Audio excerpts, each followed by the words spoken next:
দুঃখ ভারাক্রান্ত হৃদয় নিয়ে বলতে হচ্ছে, যখন আমাদের প্রতিপক্ষ বিএনপি বুঝতে সক্ষম হয়েছে তারা পরাজিত, তাদের পায়ের তলায় মাটি নেই এবং জিততে পারবে না, তখন তারা আমাদের নেতাকর্মীদেরকে পথে পথে বাধা প্রদান করছে, কার্যক্রম বিভিন্নভাবে তারা ঝামেলা করছে।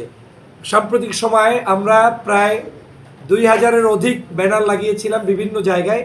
সেই ব্যানারের আপনি ধরে ধরে গুনে গুনে বলে দিতে পারবো প্রায় 700-800 ব্যানার তারা চুরি করেছে, কেটে ফেলেছে। কোনো কোনো জায়গায় তারা এমনভাবে কেটে রেখেছে যাতে সেটা আর ওখানে মানুষ দেখতে না পারে, এবং সেটা প্রত্যেকটা বাজারই 5টা ব্যানার থাকলে তার মধ্যে 3টে পাবেন না, 4টা পাবেন না, 2টা পাবেন না, এরকম অবস্থা তারা করছে। কারণ তারা চায় যে আমাদের ছবিটা মানুষের মনোপটে যাতে না যায়। কিন্তু বাস্তবতা হচ্ছে এই যে রাজাপুর কাঠালিয়ার এখন প্রত্যেকটি মানুষের হৃদয়ে হচ্ছে দাঁড়িপাল্লা, হৃদয়ে হচ্ছে ডক্টর ফয়জুল, হৃদয়ে হচ্ছে আগামীর প্রধানমন্ত্রী ডাক্তার শফিকুর রহমান সাহেব।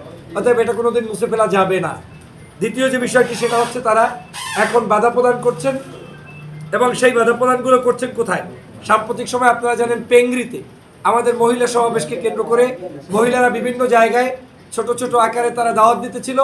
সেই দাওয়াতগুলোতে তারা সেখানে পথ রুদ্ধ করেছে, তাদের সেখানে গাড়িগুলো আটকিয়ে দিয়েছে, এবং এমনকি অপদস্থ করে তাদেরকে কোলায় নামিয়ে দিয়েছে, একদিন তাদেরকে গাড়িতে তুলে ফেরত পাঠিয়ে দিয়েছে।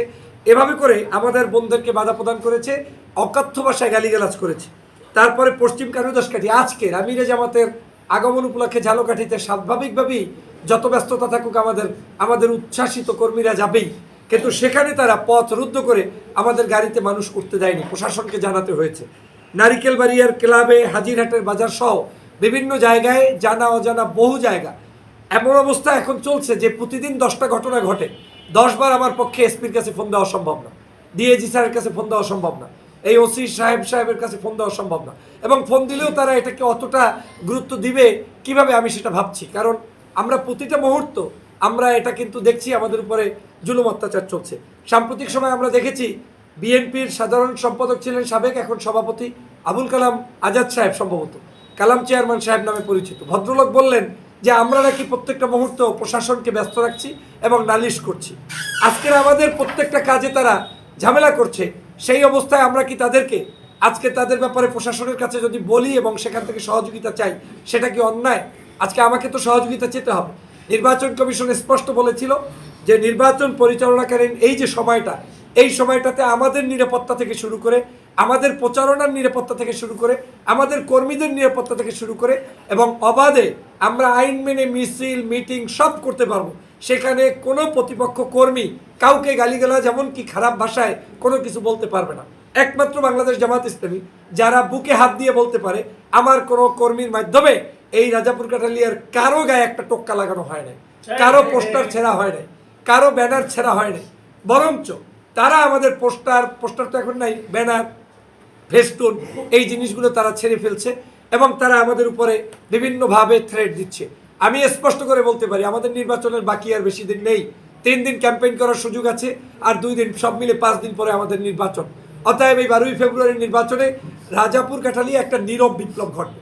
ব্যালট পেপারে ওই বিশ্ববিদ্যালয়ের ভোটের মতো পরিস্থিতি তৈরি হবে। আমরা ভয় পাই না, শুধু আপনাদের মাধ্যমে জানাতে চাই ভোটাররা যেন সেন্টারে নিরাপদে আসতে পারে, এবং আমাদের প্রত্যেকটা সেন্টারে আমি আহ্বান জানাই সন্ত্রাসীদের রুখে দিতে আমাদের দেশপ্রেমিক সেনাবাহিনী যেন রাখা হয়, আমাদের অন্যান্য বাহিনীগুলোর সদস্য যেন পর্যাপ্ত রাখা হয়, এবং বিএনপির কিছু দুষ্ট এবং দালাল যারা বিভিন্ন শিক্ষা প্রতিষ্ঠানে চাকরি করে তারা যাতে ওই সকল জায়গায় ওই পোলিং এজেন্ট বলেন, প্রিজাইডিং অফিসার বলেন, এগুলো হয়ে কোনো অবস্থায় মেকানিজম করতে না পারে। ভোট নিরাপদে দিব, ভোট যাতে আমাদের সামনে গুনে তারপরে প্রকাশ করে, এটাই আমাদের আহ্বান। আজকের রাজাপুর কাঠালিয়ার সর্বস্তরের জনগণকে আবারও সাধুবাদ জানাই, এবং দাঁড়িপাল্লার প্রতীকে বিজয়ের জন্য সর্বোচ্চ চেষ্টা অব্যাহত রাখা, এবং আগামীর বাংলাদেশ বিনির্মাণের জন্য দাঁড়িপাল্লার বিজয় ঘটবে, থাকবে, সেজন্য আমরা প্রত্যাশা ব্যক্ত করছি। সর্বোপরি আজকের ধন্যবাদ জানাই আমাদের আমিরে জামাত ঝালকাঠিতে এসে আমাদের এই 2 আসনকে ধন্য করেছেন ডাকসুর ভিপি, আমাদের ছাত্র জনতার হৃদয়ের স্পন্দন সাদিক কাইয়ুম সাহেব রাজাপুরে আজকে এসেছিলেন, আমরা তার আগমনে ধন্য হয়েছি। এভাবে করে আমরা আমাদের জাতীয় রাজনৈতিক ব্যক্তিত্বরা যারা দেশপ্রেমিক তারা আমাদের এখানে অলওয়েজ ওয়েলকাম, তারা আসবেন, আমাদের দেশকে নেতৃত্ব দিবেন এবং আমাদেরকে পরামর্শ দিবেন।